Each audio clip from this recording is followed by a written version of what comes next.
She had just stepped out at night to meet an online date, only to be targeted by Ghostface a few steps later. Before she could even process what was happening, Ghostface charged straight at her and stabbed her through the heart without a word. Only after the woman had completely stopped moving did Ghostface calmly remove his mask. In reality, the man wasn't the real Ghostface. He was merely an imposter. He did this just to get a taste of the experience, little knowing that he would soon pay the price, because the real Ghostface had already quietly made his way to his home. But Ghostface's killing spree didn't stop there. Soon, he set his sights on a pair of beautiful sisters. This instantly terrified the sisters, and they took off running. Finally hiding in a convenience store by the roadside, they begged the bald man to call 911 immediately.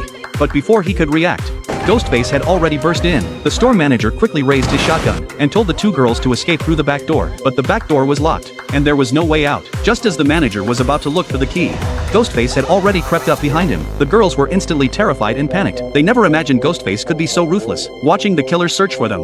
The older sister instantly came up with a plan. She picked up a soda can and threw it in the opposite direction. Then, while the killer was distracted, she slowly crawled toward the convenience store exit, but before they could reach the door, the sound of broken glass on the floor alerted the killer. In the critical moment, the older sister knocked over a shelf, taking advantage of the killer being knocked down by the shelf.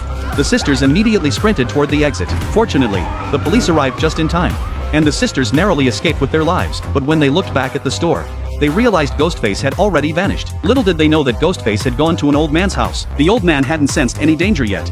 He thought his takeout had finally arrived, but just as he reached the door, a dark figure outside smashed it open with a single punch. After dispatching the old man, the killer stormed straight into the house. Everyone who saw him was petrified with fear. To save their lives, the group had no choice but to flee. They quickly blocked the bedroom door with furniture and set up a ladder against the window, preparing to escape to another apartment building. But the moment they climbed onto the ladder, Ghostface came chasing after them from behind. It wasn't until he saw the girl fall to the ground below that Ghostface finally left, grudgingly. With so many murders occurring one after another in the small town, the residents had no choice but to find a way to capture Ghostface. Little did they know that very same night, another woman had also been targeted by Ghostface. Fortunately, this woman was quite capable in a fight. She grabbed a frying pan and swung it at him, then quickly fled into the room. Finally, she successfully retrieved the handgun from the safe. When the noise outside stopped, the woman assumed the killer had been shot. But suddenly, a voice came from behind her. The next second, the killer lunged at her. The woman was stabbed with a dagger, but she refused to give up. Just in the nick of time, her daughter arrived.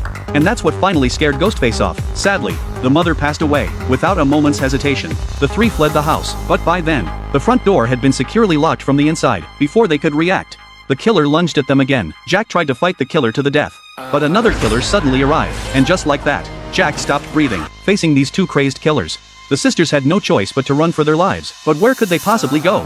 Soon they were surrounded by the killers. But just then, police officer Lisa suddenly appeared. Before they could react, the sheriff arrived on the scene. Gun in hand, the two